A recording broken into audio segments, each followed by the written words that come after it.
Fresh and Fit had it all. They were in the right location in Miami. They had enough talent around them, which were celebrities or rappers. People were willing to engage them, and everything was cool. These guys could have been rich literally forever. They had it all figured out. And to be fair, Myron took a risk. He worked for Homeland Security, which is a decent job to have. And he risked it all to do this. And to be fair, to a certain degree, he made the right risk. He probably made more money in a few years than he could have made in 20 working for Homeland Security. But you know, a lot of people don't understand what they got until they lose it.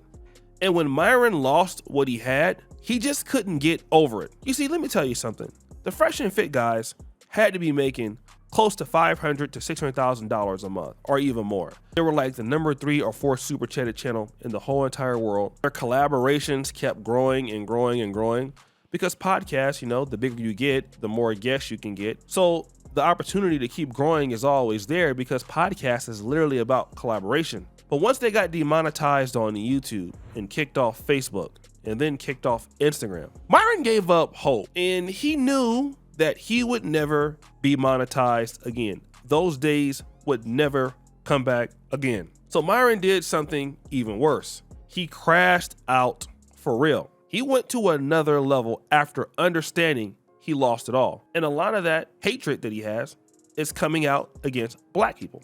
Now, we've all seen what happened with the situation with the young lady the other day. You're literally, your underwear is showing and your stomach is hanging. Look at this disgusting. Man, look at this disgusting. Man. When y'all disgusting.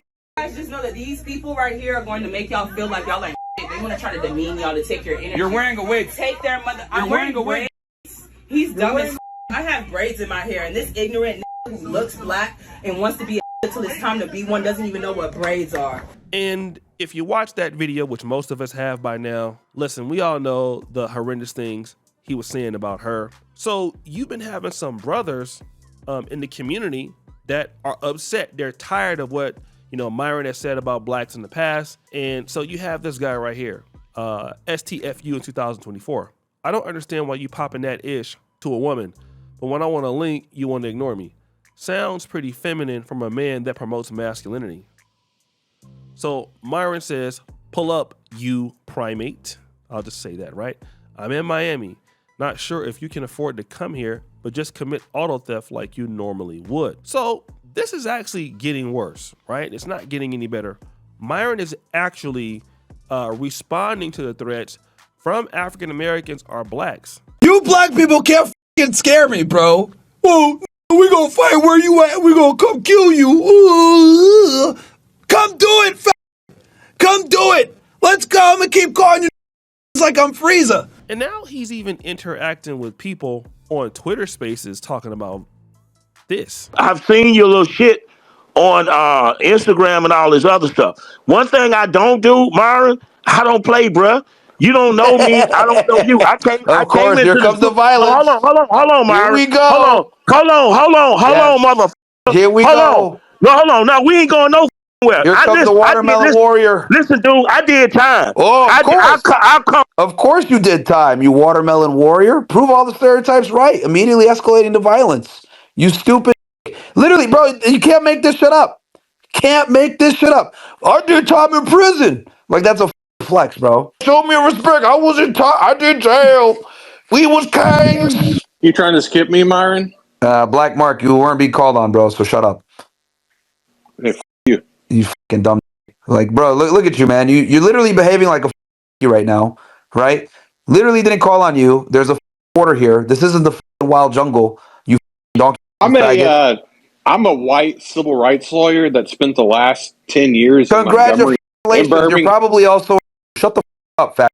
I'm a white civil rights lawyer, and I gotta say something here. You.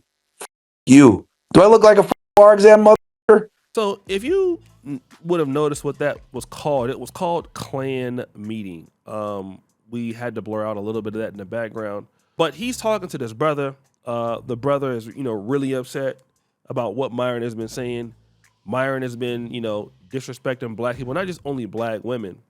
He's been going hella hard. And if you guys remember, there was a guy by the name of HT the Giga. And if you can remember, Myron was trying to, kiss up to the white, right?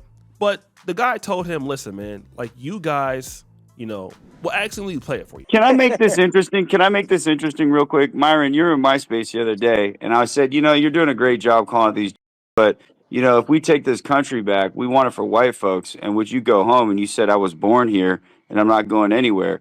And this is where I think the problem is with working with non-whites is that once you think you help us, that you're just going to stay in our country. Do you still stand with that answer?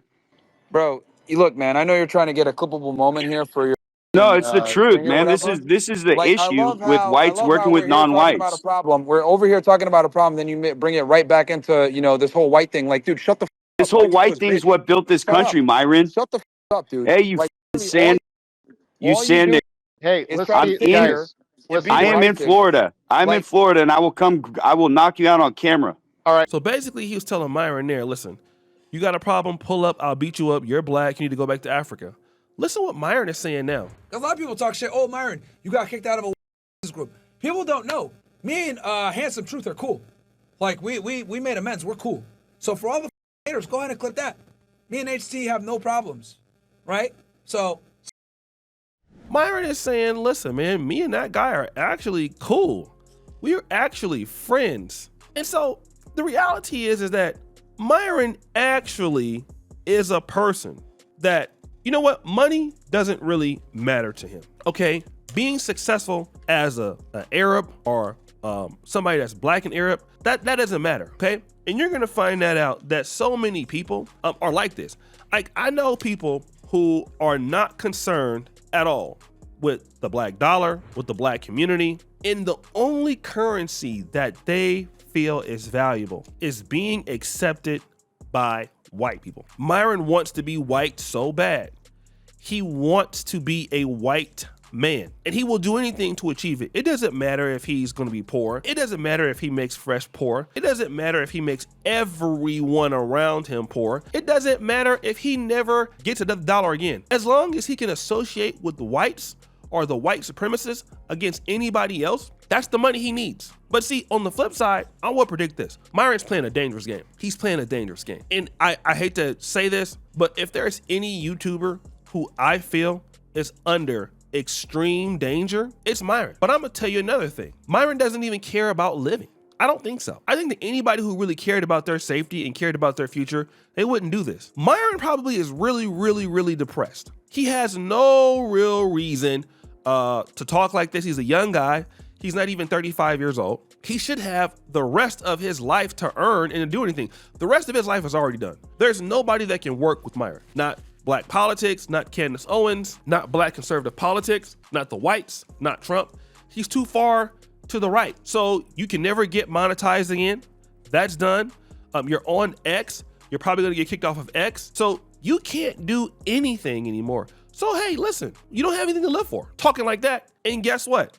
It would not surprise me if something were to happen to him. The way that he's acting like, and talking crazy. And the thing is, with us as content creators, and I always tell you guys this, everybody knows us as content creators. We don't know y'all. This is the real truth. We don't know you. So if you were to see me, I was in Dubai. And again, I never really announced when I'm going somewhere just because of things for my own safety. Not that I think something will happen to me or whatever, but I was going to Dubai, right? I pulled up to Dubai and a brother noticed me right after I got off the airport.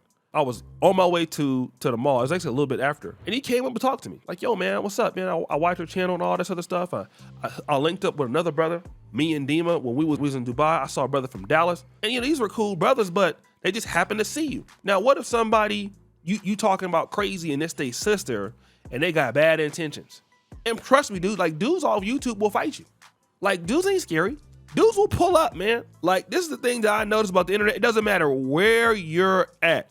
Dudes will pull up. Like, you might be getting away with it right now, but you only need one time for you to be wrong about that individual. Just once. Just one time when that person, that person knows you and that person going through the similar situations that you're going through and they don't care as much as you don't care about their life.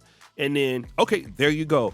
Get your suit ready. Get the obituary ready. So it wouldn't surprise me if he continues on this path that, hey, somebody's gonna go and take it there. And it'd be all his fault. Don't be always talking about, you black people are violent, and you are the one inciting the violence. You are the one instigating this. So are they supposed to sit back and let you just say whatever you want to say to them and not say anything back? You're supposed to be able to insult a whole community, a whole race of people, and then whenever they decide to come back with some activity on you, then, oh yeah, see what you do, you incite violence. Like, what are you talking about? Do you think that they would be acting like that if you were like just not, having a comfortable conversation? They wouldn't do that. Cause I listen to Tariq Nasheed's Twitter Spaces a lot. And Tariq Nasheed, he can be, he can get on your line or disrespectful too if he needs to. But Tariq Nasheed's Twitter Spaces have so much more decorum. If people start getting out of line, he'll stop them. He'll say, sir, no, we're not gonna do that. We're not gonna do that. And then he'll get them back talking sensibly. And he talks to everybody, whites, people that disagree with his position. But when you talk to Myron, he's the only one going back. You never hear Tariq Nasheed talk like Myron talks. Never. Not to that degree. Never. If you come on to Tariq Nasheed's Twitter space and you're respectful, he won't say nothing to you. He won't attack you. People call in all the time and disagree with his positions and stuff like that. And if you're respectful, if you have different position, he won't call you names. But Myron will sit back and call you names. And then when you want to clap back, see, this is what's wrong with you in words. You guys are all violent. This is why you guys are like this. Again, that's the kind of person that's really literally playing with their life. Literally playing with their life. And content creators gonna have to start understanding, man, you can't just get on the internet saying anything when, this is real world. This is the real life, man. And you're talking to people's sisters, people's aunties and stuff like that, man. So guys, what do you think? It's your boy O'Shea Dick Jackson back at it again with another episode of The Celebrity Junk. I appreciate you for all that you do. Subscribe to the bell. We're out.